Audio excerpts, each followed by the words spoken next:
حضور کا ایک ایک فرمان دستور زندگی ہے، ایک ایک فرمان میرے پاس، ایک ایک بات حضور کی دستور زندگی ہے، اس پر ساری زندگی گزاری جا سکتی ہے، ایک بات پر، ایک جملے پر سارا وقت گزارا جا سکتا ہے۔ دیکھو نا، مختصر سی بات کی میرے نبی پاک نے، پر میں تم میں سے بہتر وہ ہے جو لوگوں کے لیے بہتر۔ آنا میری ملت کے جوان، ان دو جملوں کو اپنی زندگی کا منشور بنا۔ تم میں سے بہتر وہ ہے جو دوسروں کے لیے ارادہ کر لے کہ میں نے اپنے بہن بھائیوں کے لیے بہتر بننا، میں نے اپنے ماں باپ کے حق میں بہتر بننا ہے، محلے داروں کے حق میں بہتر بننا ہے، دوستوں کے حق میں بہتر، اور میں نے سسرال والوں کے حق میں بھی بہتر ہی بننا ہے، میں نے سب کے حق میں بہتر بننا ہے، میری وجہ سے کسی کو تکلیف نہ ہو۔ مجھ سے لوگ نفع لے لیں جتنا لے سکتے ہیں، میں کسی کا کتنا فائدہ کر سکتا ہوں میں نے کرنا ہے۔ لوگ ایک حدیث پر ساری زندگی گزاری جاتا ہے،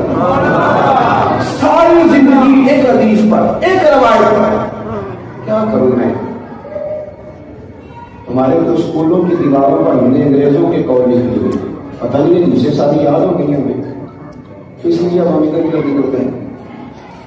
پتہ نہیں سارا دین ہم نے سمجھ لیا، اس لیے اس کی بات ہم نے شروع کر دی۔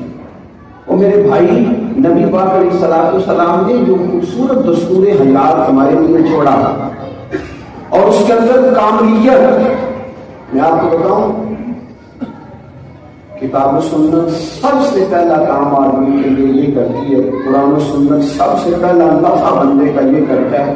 کہ اسے اطمینان قلبی عطا کرتا ہے، اس کے دل کو راحت دیتا ہے، سکون نصیب ہوتا ہے، اسے یوں لگتا ہے کہ یہ جو بات ہو رہی ہے نا قرآن مجید میں، اسی بات میں یہ کسی اور کی نہیں ہو رہی ہے، میری ہو رہی ہے، بندہ محسوس کرتا ہے یہ تو بات میری ہے، کسی اور کی ہے ہی نہیں۔ تو جو حضور نے ہمارے لیے دستور چھوڑا، ہمارے ہاں کورسز ہوتے ہیں، مجھے ایک صاحب بتانے لگے، ملک سے باہر رہتے ہیں، کہ یہاں ایک ٹریننگ سینٹر بنا ہے ہمارے علاقے میں، تو پروگرام یہ بنا ہے کہ کیونکہ بچے بڑی جلدی الگ کمروں میں رہنے لگ جاتے ہیں، اور یہ تو آج ہمارا نیٹ کا اور کمپیوٹر کا اور انٹرنیٹ کا ماحول ہے، اس نے ویسے لوگوں کو تنہائی پسند کر دیا ہے، اکیلے رہنا، علیحدہ رہنا، جان چھڑانا، کونے میں گھسنا، رضائیوں کے اندر منہ دے کے موبائل دیکھنا، یہ نفسیاتی بوجھ اب یہ انسانوں سے دور کر رہا ہے، اپنے مل کے بیٹھ نہیں پاتے۔ کبھی روٹی پہ ملاقات ہو جاتی تھی، ایک بزرگ مجھے کہنے لگے روٹی پہ چلو سارے مل کے بیٹھ جاتے تھے، کیا کرو روٹی کھاتے بھی بچوں نے موبائل پر میری طرف دیکھتے ہیں، ترستا ہی رہتا ہوں کہ چلو تو دو باتیں کریں، تنہائی پسند مزاج، اونچی کہتے طبیعتیں۔ میرے عزیزوں، وہ دوست کہنے لگے کہ ہمارے یہاں نا اب اس طرح کا ماحول یہاں بن رہا ہے کیونکہ بچے اکیلے رہتے ہیں، اب ہم شادی کرنے سے پہلے نا انہیں کورس کراتے ہیں، وہ جا کے وہاں ٹیوشن لیتے ہیں، موٹیویشنل اسپیکر کے پاس بیٹھتے ہیں، وہ انہیں اپنی دلائل دیتا ہے، مرد کو عورت کو برداشت کرنے کے، عورت کو اس بات کے کہ اگر تیرے پاس اب ایک شخص نے آ کر رہنا ہے تو تجھے تھوڑا سا نا سماجی معاملات بھی دیکھنے ہیں، بڑا ٹائم لگانا پڑتا ہے، تو پھر بھی طلاقوں کی شرح کم نہیں ہو رہی، پھر بھی تیزی سے طلاق ہوتا ہے۔ اور میں آپ کو عرض کروں، اگر علماء سے دن میں لوگ 100 مسئلے پوچھتے ہیں تو ان میں 97 مسئلے طلاق کے۔ کیوں؟ اس لیے کہ وہ جو حضور نے ہمارے لیے رشتہ چھوڑا نا میاں بیوی کے حقوق کا، نبی پاک اس کو سمجھتے نہیں، مثال نہیں، نہ خاتون کو بیٹی کو ہم یہ سمجھا پائے ہیں کہ تیرے شوہر کا تیرے لیے کیا حق ہے، اور نہ خاوند کو یہ سمجھا پایا ہے کہ تیری عقل پوری ہے، وہ تو بیچاری عقل کے لحاظ سے تجھ سے کمزور ہے، کچھ ایسی باتیں بھی کرے گی جو بالکل اسے نہیں کرنی چاہیے۔ تو چونکہ ہم سمجھا نہیں پائے، قائل نہیں کر پائے، ہم نے وہ والے اسباب نہیں بچوں کو دیے جن سے ان کی زندگی بن جاتی، بس وہ 2-3 ماہ پہلے جا کے فرنیچر کا آرڈر تو دیا اور 15-20 دن پہلے شیروانی کا آرڈر تو دیا، لیکن انہیں وہ جو حضور نے ورثہ دیا تھا نا کتاب و سنت میں میاں بیوی کے حقوق کا، وہ سبب نہیں ہوتے تھے، وہ بھی اگر مل جاتا ان کے حالات بہت اچھے ہوتے۔ دیکھیں نا قرآن مجید کا ایک جملہ،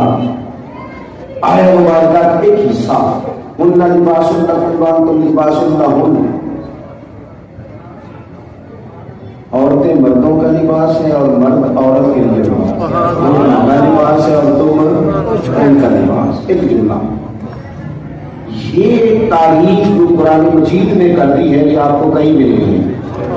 وہ تمہارا لباس ہے، تم ان کا لباس کیا کرتا ہے؟ بڑی بات ہے، علماء تفسیر میں لکھ کے صرف 3 عرض کرتا ہوں۔ کیا کرتا ہے لباس؟ ایک تو گرمی سردی سے بچاتا ہے، گرمی سردی سے بچاتا ہے۔ مانا کیا ہے؟ میاں بیوی ایک دوسرے کے لیے ڈال بن جاتے ہیں،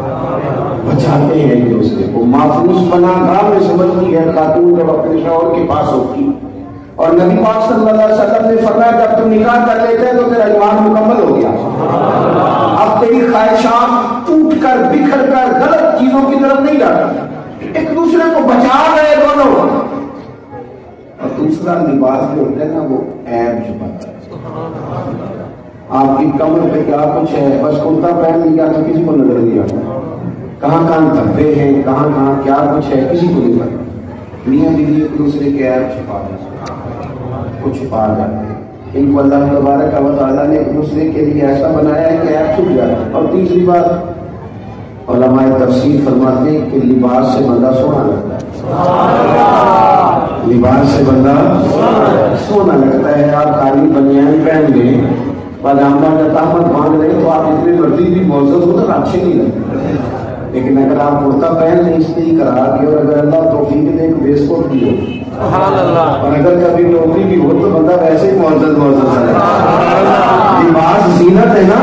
وہ زینت دیتا ہے انسان کو، بندہ باوقار لگتا ہے۔ فرمایا میاں بیوی کے یہ وہ طریقہ ہے کہ حضور علیہ السلام نے جو نصیحت ہمیں قرآن و سنت میں دی، فرمایا وہ تیرے لیے زینت بن جائے گی تو اس کے لیے زینت بن جائے گی۔ تو اپنی زندگی کے سارے رخ، ساری کیفیات اگر پھیرنے جائے نبی پاک کی جانب اور حضور کی سنت کو، نبی پاک کی شریعت کو، حضور کے طریقے کو اپنایا